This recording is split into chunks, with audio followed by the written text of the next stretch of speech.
നമസ്കാരം, പ്രവാസി മലയാളിയിലേക്ക് സ്വാഗതം. കൊറോണ വൈറസിന്റെ പുതിയ വകഭേദം കണ്ടെത്തിയ വാർത്ത ലോകത്തെ വീണ്ടും ആശങ്കയിലാഴ്ത്തിയിരുന്നു.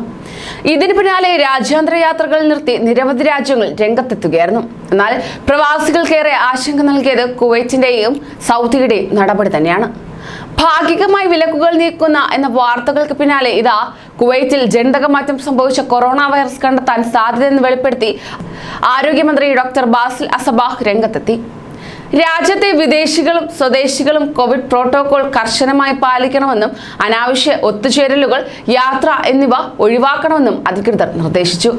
ഒമാൻ, UAE അടക്കം അറബ് രാജ്യങ്ങളിൽ വൈറസ് വകഭേദം കണ്ടെത്തിയ സാഹചര്യത്തിലാണ് കുവൈറ്റിലും പുതിയ വൈറസ് സ്ഥിരീകരണത്തിന് സാധ്യതയുണ്ടെന്നും ഏത് സാഹചര്യത്തെയും നേരിടാൻ ആരോഗ്യ മന്ത്രാലയം തയ്യാറെടുക്കുകയാണെന്നും മന്ത്രി വ്യക്തമാക്കിയത്.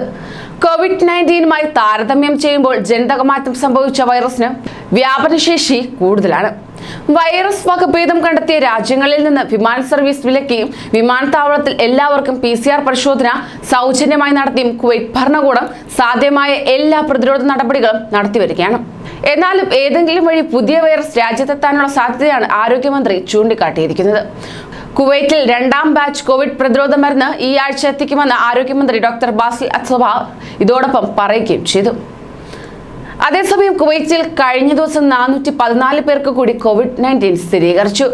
രാജ്യത്ത് ആകെ കോവിഡ് സ്ഥിരീകരിച്ചവരുടെ എണ്ണം 1,54,314 ഉയർന്നു.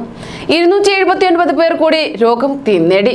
ആകെ രോഗമുക്തരായവരുടെ എണ്ണം 1,49,007 ഉയർന്നു. കോവിഡ് ബാധിച്ച് ഒരാൾ കൂടി മരിച്ചു. ആകെ മരണസംഖ്യ 943 ഉയർന്നു. നിലവിൽ 4,364 പേരാണ് ചികിത്സയിൽ കഴിയുന്നത്. ഇതിൽ 46 പേർ തീവ്രപരിചരണ വിഭാഗത്തിലാണ്. 7,781 പുതിയ കോവിഡ് പരിശോധനകൾ കൂടി നടത്തിയതോടെ ആകെ പരിശോധനകളുടെ എണ്ണം 13,27,427 ഉയർന്നു. കൂടുതൽ പ്രവാസി വാർത്തകൾക്കായി ഈ ചാനൽ സബ്സ്ക്രൈബ് ചെയ്യൂ.